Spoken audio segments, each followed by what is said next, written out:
Hi welcome to voice of Mewat. Voice of Mewat में आप लोगों का स्वागत करते हैं।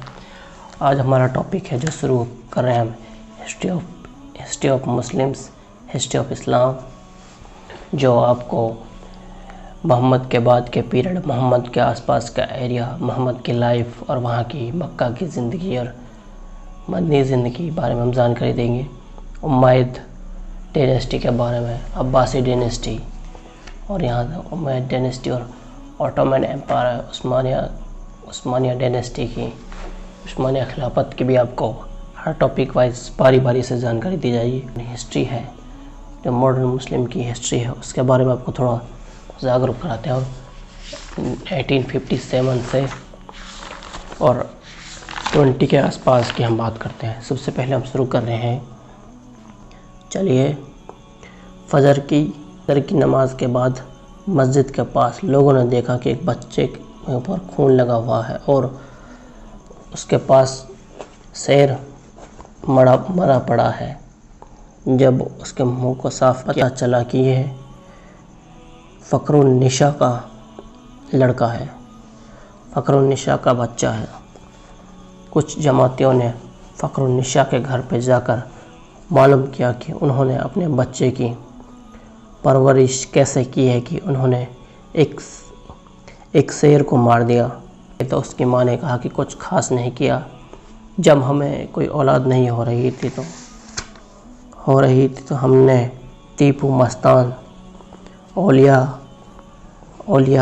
के वहाँ जाकर इसको मांगा और औलिया साहब हमारे ख्वाब में आया। जब बच्चे को तुम दूध पिलाओ तो वज़ू कर लेना। यह उसी अमल का कमाल है। जाती हूँ तो पहले वज़ू कर लेती हूँ, फिर बाद में दूध पिलाती हूँ। तो उस लड़के का नाम था फ़तेह मोहम्मद अली ख़ान, जिसे मैं और आप टीपू सुल्तान के नाम से जानते हैं। जी हाँ, आप सही सुने, उस लड़के का नाम था फ़तेह मोहम्मद अली ख़ान, जिसको हम टीपू सुल्तान के नाम से जानते हैं, जो हैदर अली का बेटा था। जब हम गूगल पर सर्च करते हैं मैंचूरियन रॉकेट या कॉन्ग्रीव रॉकेट, तो आपके सामने एक पेज खुलता है। मैंचूरियन रॉकेट जो भारत की पहली मिसाइल थी, जिसे बाद में कॉन्ग्रीव रॉकेट या मिसाइल कहा गया। हैदर अली और टीपू सुल्तान ने इसको बनाया था। इस रॉकेट के बारे में सर विलियम्स कॉन्ग्रीव लिखते हैं कि उनकी किताब कॉन्ग्रीव रॉकेट्स, उसमें लिखा कि 1799 में जब टीपू सुल्तान को शहीद कर दिया गया, 1801 से 1805 के बीच इन मिसाइलों को इंग्लैंड ले जाया गया। वहाँ पर इनका एक्सपेरिमेंट, निरीक्षण, इनके बारे में जानकारी ली गई, मगर मैं उनके आकार और ये काम कैसे करती हैं यह जानने में नाकाम रहा। 1805 तक मैंने यह कोशिश की, अध्ययन किया, मगर मैं सफल नहीं हो सका।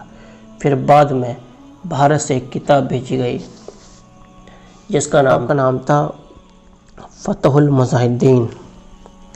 और इस अध्ययन करने के बाद सर विलियम्स कहते हैं कि मैंने इस किताब का अध्ययन किया और मैंने रॉकेट्स को कन्वर्ट किया, तो मैंने इंग्लैंड यानी 2000 किलोमीटर तक वार करने वाली मिसाइल का निर्माण कर लिया और उसे बना लिया, जबकि इंग्लैंड में इससे पहले सिर्फ 200 या 500 किलोमीटर तक वार करने वाली थी।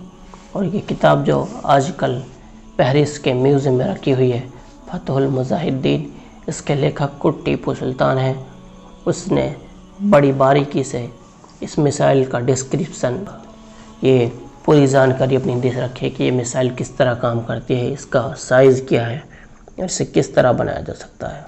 वार में जो 1780 में लड़ा गया उसमें यूज़ की गई थी, और 1782 में युद्ध सेना की टुकड़ियाँ बना रखी थी जो इस मिसाइल का इस्तेमाल कर रही थी। एक टुकड़ी में कम से कम 130-120 के करीब आदमी थे, जो बार बार गोला बरसा रहे थे अंग्रेजी सेना पर, यहाँ तक कि 500 किलोमीटर तक और 1000-2000